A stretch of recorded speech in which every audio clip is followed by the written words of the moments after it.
From VOA Learning English, this is the Technology Report in Special English.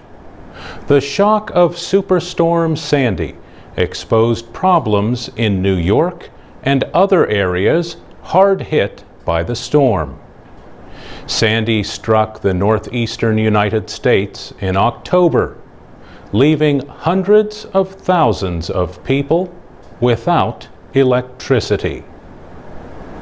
Officials blamed Sandy for over 100 deaths and more than $50 billion in property damage. The storm left about 8 million people without power for days. This included nearly 5 million people in New York State and New Jersey.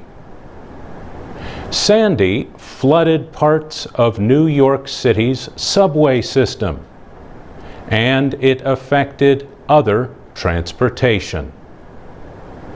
It delayed fuel trucks, resulting in long lines at gasoline stations.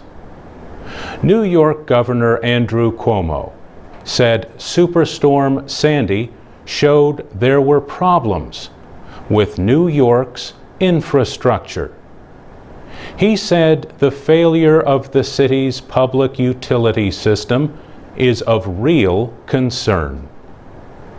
He said the systems were built at different times and some need to be upgraded. The storm has led to calls for power companies to bury more electrical lines underground. But at least one expert says that did not help New York. Otto Lynch is with Power Line Systems in Wisconsin. He said New York lost power because power lines were underground. He said that means problems are harder to find. Otto Lynch is also a member of America's Infrastructure Committee at the American Society of Civil Engineers. The group released its last report on the nation's infrastructure in 2009.